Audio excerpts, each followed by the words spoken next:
au-delà de la formation qui concerne de manière directe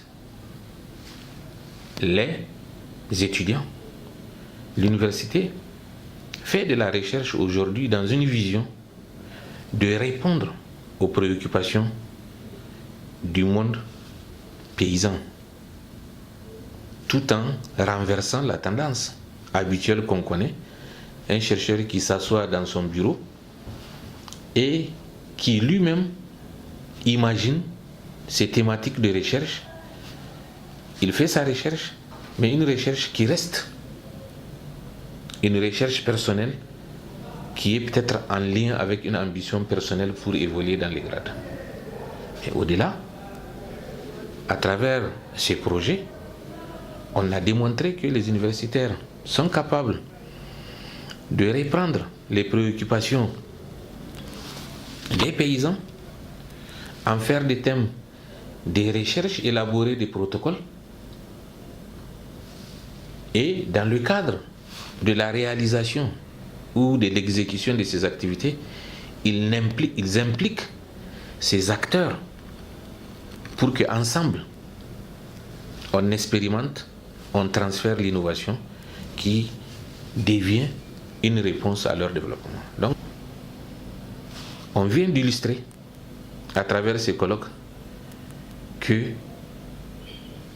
bien qu'étant une université nationale, on a su nouer des relations avec les autorités régionales pour essayer de les accompagner dans les politiques de développement dont ils ont la charge.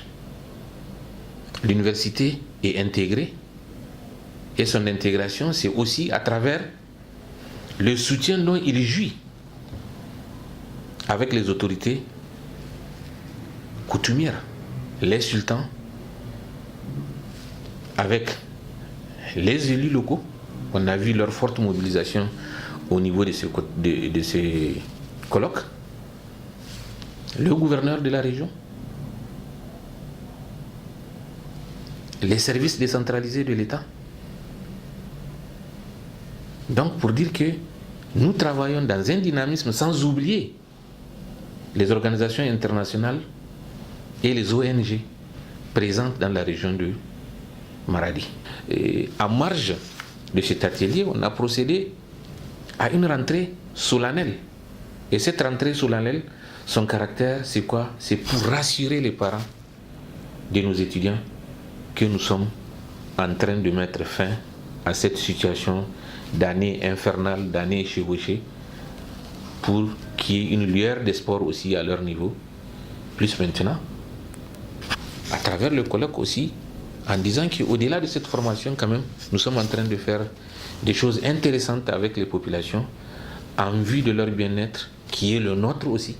Parce qu'accroître la productivité dans ce pays, c'est une mission de plus haute autorité. Mamadou Issoufou l'a déclaré à travers l'initiative 3N, à travers d'autres programmes, notamment l'acte 2 qui tient en compte la renaissance culturelle. Moi, je m'appelle Oumarou Malamissa, donc je suis chercheur à l'IRD et par ailleurs professeur à l'université de Reims Champagne-Ardenne, donc en France.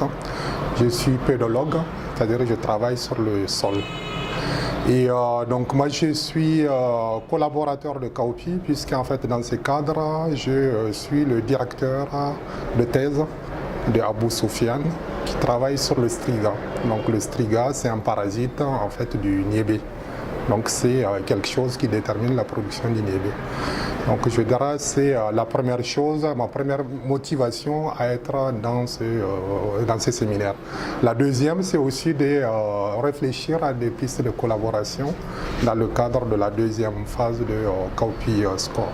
Alors, par rapport au symposium, moi vraiment j'ai été complètement impressionné par la qualité des résultats qui ont été présentés pour la première phase de CAOPI. J'ai été également impressionné par la collaboration qui a été faite avec des pays africains. Donc on s'est rendu compte qu'il y a énormément de travaux qui sont faits dans le cadre sur le niébé, que ce soit au Niger, donc entre les différentes institutions de recherche, ou avec les institutions régionales. Et c'est vrai que de ce point de vue, on a assisté à un colloque qui était très riche. Ça, c'est une première impression. Donc ce colloque aussi, je vais dire que l'une des choses qui est marquante, il n'y a pas que des scientifiques. C'est un colloque qui regroupe également des utilisateurs. Et la prise en compte de l'implication des utilisateurs est pour moi une véritable plus-value en fait de ce séminaire voilà, qui prend fin aujourd'hui. Pour le futur, je pense que la collaboration doit aller plus loin. Moi, je vois plus d'implication en tout cas des utilisateurs, parce que très souvent les chercheurs ont tendance à être dans leur coin. On a eu une présentation très intéressante sur l'agroécologie et je pense que cette dimension agroécologique qui demande à différentes spécialités de travailler ensemble, qui est respectueuse de l'environnement, est quelque chose à promouvoir. Et je pense que c'est une piste de collaboration. La deuxième piste de collaboration que je vois, de par mon institution, l'IRD, qui est une institution en fait, qui est censée travailler avec les partenaires locaux, les accompagner, c'est la formation. C'est-à-dire que tout ce qu'on apprend, si on ne le transmet pas, en fait, on manque quelque chose. Donc je pense qu'il faut mettre le volet sur la formation. C'est d'autant plus intéressant que l'Université de Maradi est une jeune institution et qu'elle a besoin de plus de cadres formés, de plus d'ouverture vers l'extérieur. Moi, c'est Dr Ami Bodjan. Je suis chercheur à l'Institut sénégalais de recherche agricole dans un de ces centres qui s'appelle CERAS. CERAS, c'est le Centre d'études régionales pour l'amélioration de l'adaptation à la sécheresse. Donc moi, je suis biologiste moléculaire de formation, spécialisée en études de diversité génétique des plantes. Et là, je travaille en général dans la caractérisation des ressources génétiques, à savoir leur génotypage, le phénotypage. Pour ce qui est de cet atelier, je suis vraiment impressionnée de par la qualité des présentations et aussi par la multidisciplinarité. On voit qu'il y a beaucoup d'acteurs, de chercheurs de différentes disciplines qui travaillent depuis la caractérisation des ressources génétiques, l'amélioration variétale. Il y a également de la transformation. Je suis donc docteur Fatoumata Bahama, spécialiste en nutrition sciences des aliments. Et je viens du Burkina Faso, où je travaille au niveau de l'Institut de recherche en sciences appliquées et technologies, précisément au département de technologie alimentaire. Je tire vraiment mon chapeau à toute l'équipe de Copuscule qui vraiment mène des activités très importantes, pas seulement pour le Niger, mais pour l'ensemble des pays en développement. Mes attentes au niveau de ce colloque, c'est principalement des partenariats. Au vu donc des résultats que nous avons obtenus, je suis convaincue que des collaborations vont naître parce que la nutrition, comme vous le savez, c'est le levier même du développement. Et tous ces résultats ont besoin d'être valorisés et la valorisation fait appel donc à la nutrition qui est vraiment les attentes des consommateurs. Alors moi je suis Maude Loireau, je suis géographe à l'IRD, Institut de recherche pour le développement, qui est basé en France mais dans plein d'autres pays du monde et beaucoup au Sahel aussi. Moi en tant que géographe, ce que je peux dire par rapport à mes recommandations, j'ai quelques propositions et je dirais que par exemple, ça serait intéressant qu'il y ait vraiment un travail de construction d'une connaissance partagée du système de production de niébé durable. Parce qu'en fait, on voit qu'il faudrait se mettre d'accord sur des concepts partagés, sur des concepts communs, mais il y a aussi des concepts spécifiques qu'il faut expliquer aux autres qui ne sont pas de la discipline. Et ça pourrait aider à mieux créer les articulations entre toutes les choses. Et il existe des moyens de faire ça, avec la modélisation, la formalisation de la connaissance, des outils que je pourrais proposer au projet si cela les intéresse. Voilà, moi je m'appelle Hélène Joly. Je travaille au CIRAD depuis longtemps, maintenant, depuis 91 en fait. Je suis en ce moment dans une unité de recherche qui s'intéresse à l'amélioration et l'adaptation des plantes. Personnellement, je suis généticienne des populations de formation, c'est-à-dire que je m'intéresse à l'évolution et à comment les caractères se transmettent au niveau des populations. Et c'est ça que j'ai le plus, je crois, apprécié, c'est le fait que les enseignants, les étudiants se sont mobilisés, même si ce n'est pas le cœur de leur discipline et s'ils ont d'autres activités, pour essayer de partager finalement les premiers résultats de ce projet. Et évidemment, le fait d'avoir des premiers résultats, ça nous pose des questions pour la suite. Et moi, peut-être, ce sur quoi je pourrais insister pour la suite, c'est peut-être d'être encore plus vigilant et à essayer de voir comment on peut vraiment faire travailler les différentes disciplines ensemble. On voit encore maintenant que quand certaines propositions sont faites, les gens, ils ont travaillé dans leur domaine. Et comment est-ce qu'on fait vraiment pour prendre en compte, par exemple, dès qu'on travaille sur la diversité des variétés au niveau de l'adaptation, aussi son intérêt au niveau alimentaire, au niveau de la transformation, au niveau nutritionnel. Et clairement, le CIRAD a l'intention aussi de s'intéresser peut-être plus qu'il a fait jusqu'à maintenant au niébé. Et donc, dans la suite, d'avoir des implications de certains collègues de manière plus approfondie peut-être que ça n'est aujourd'hui. Je m'appelle Issoufou Hassan Bil Hassanou. Je suis enseignant-chercheur à la faculté d'agronomie et de sciences de l'environnement de l'université d'Andi Kodan Kolodo. Je suis coordonnateur du projet Kaupui Square.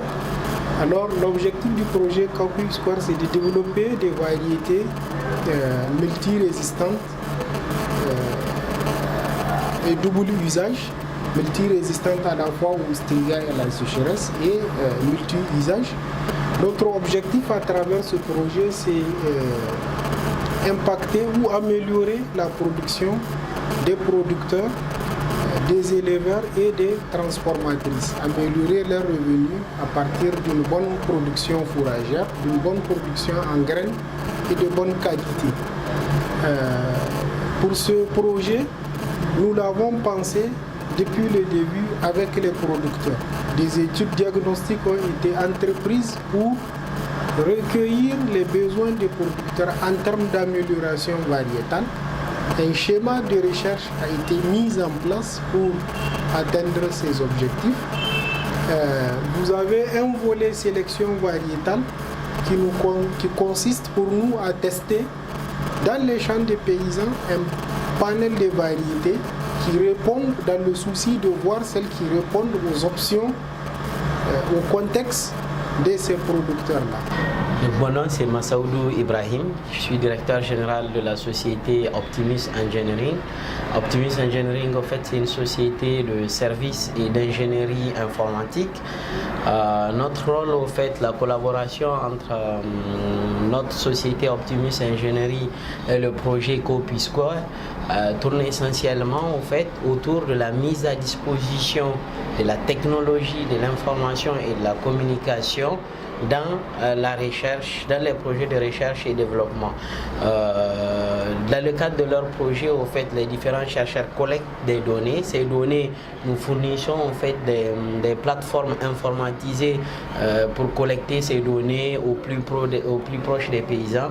Plus besoin de se déplacer avec des papiers pour collecter des données et venir les ressaisir sur l'ordinateur. Donc nous fournissons des outils qui leur permettront déjà de s'équiper avec des tablettes ou des smartphones pour pouvoir collecter ces données. Ces données sont automatiquement rechargées, envoyées en tout cas en cas de connectivité sur le serveur. Et au niveau de ce serveur, nous avons déployé des outils pour traiter, exploiter, analyser et publier ces informations-là. Donc, de façon très pratique, les données collectées dans le village de Radi, dans le village de Giratawa peuvent tout de suite être visibles par les équipes, par les partenaires du projet Kaupui Square des Royaumes-Unis, de la France et de partout dans le monde. Nous avons aussi équipé ce projet d'outils de sécurisation de ces données parce que quand on parle de traitement et d'exploitation des données, il y a tout un environnement en fait informatique qu'il faut mettre en place qui permet d'une part d'assurer l'intégrité de ces données, mais d'autre part aussi d'assurer la sécurité et la fiabilité des informations produites, traitées, exploitées exploiter. Dans le cadre de ce colloque, nous sommes venus avec une innovation. Nous avons développé une plateforme web qui est aussi utilisable sur les smartphones Android, qui permet donc de publier toutes les informations relatives à ce colloque, notamment les sessions, les heures de session, les dates, les différents acteurs, les speakers avec leur biographie, etc. Et cette application permet de maintenir tout le monde informé de toute modification qui peut surgir dans le programme de cette activité-là. Aussi, cette application embarque un module assez intéressant qui est le streaming, qui permet à toutes les personnes qui n'ont pas pu faire les déplacements ici à Maradi de pouvoir suivre. On a une caméra braquée en permanence sur l'événement et qui diffuse en temps réel cette information sur Internet. Donc à partir de cette application, tous les partenaires du projet Copy Square qui n'ont pas pu faire les déplacements de Maradi peuvent suivre en temps réel tout ce qui se passe au cours de ce colloque. Moi, je suis Abdelaziz Saïdou, je suis chercheur en génétique des plantes au CIRAD de Montpellier, à l'UMR Agap. Et dans le cadre du projet Copy Square, je suis responsable du volet 2 qui s'intitule Génétique, écophysiologie et sélection variétale. Donc nous nous intéressons au développement de nouvelles variétés résistantes au striga et adaptées aux conditions locales dans le cadre de la production double usage graines et fans du niébé.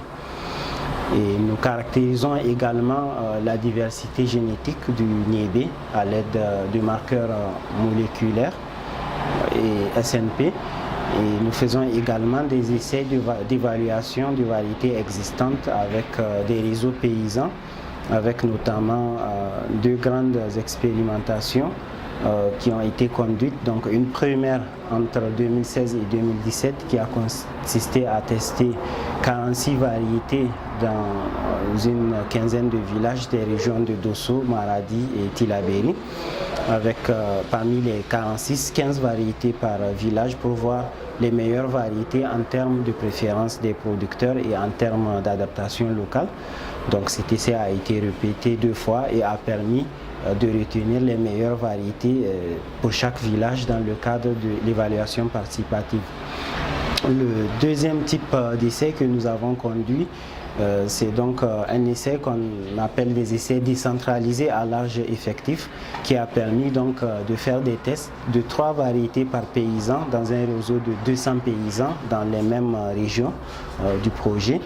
Et donc ces 200 paysans, hommes et femmes compris, ont pu tester chacun dans leur champ, dans leur propre itinéraire technique, les meilleures variétés les plus prometteuses pour la production double usage. Je m'appelle Amadou Hamidou Hadiara.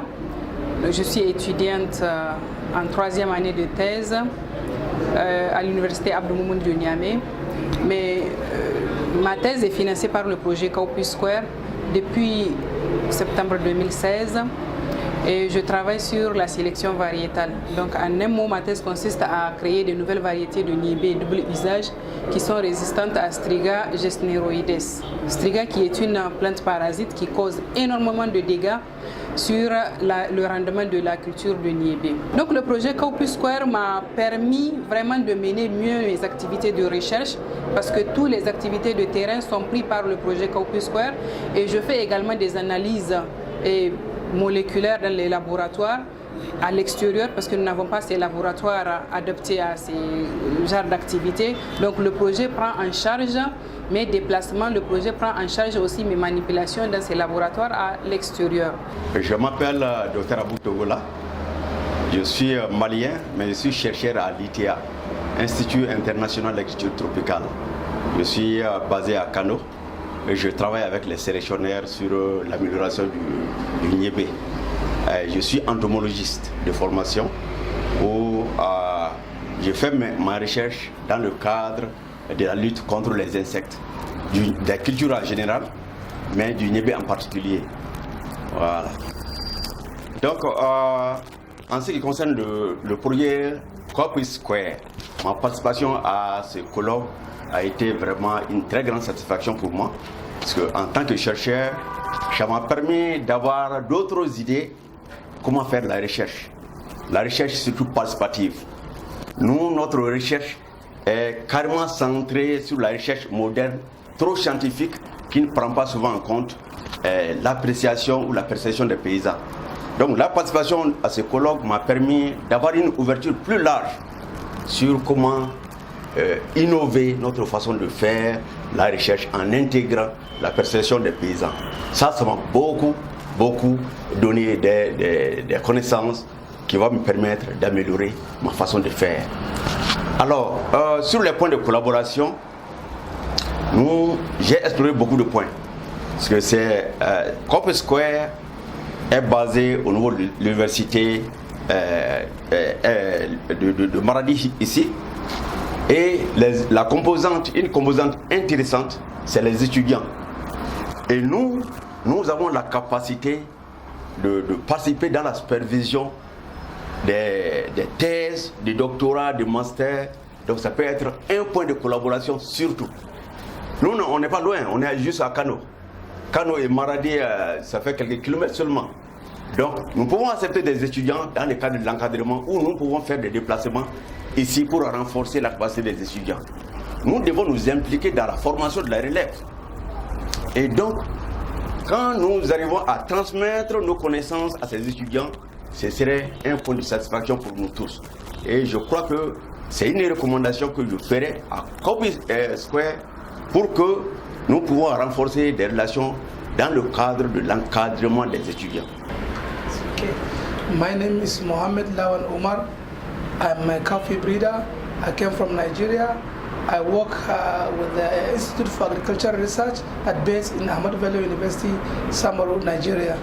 As a coffee breeder, I was invited for this workshop. That is the workshop for the Campus Square project organized by the project through the University of Danduko Dankoledo here in Maradi. The workshop actually it was very good. It was excellent. The organization was very excellent. I could recall as far back as 2016 when the project is about to start. The coordinator was Dr. Abdulaziz Saidu and his team. They visited different stakeholders across West African region, and they also visited Nigeria. That is to see the possibility of collaborating with other scientists in the region, that's in Africa. And also to get, the kind of germplasm, which is the basis for the research. That germplasm which they use, that cowpea germplasm, is the one that they use it to also develop their own population, which will lead to development and release of a variety that is resistant to striga in Niger, which can also be used in other parts of the country where striga is also a problem. So I really commend the organizers because they started in a very hard way, and actually they have succeeded. Within these few years, 2016 to date, they were able to achieve a lot. They established a kind of a center with equipment for the research, and they also had a kind of a division of labor, sharing of responsibility. So the team is a solid team and multidisciplinary team within the country and also outside the country.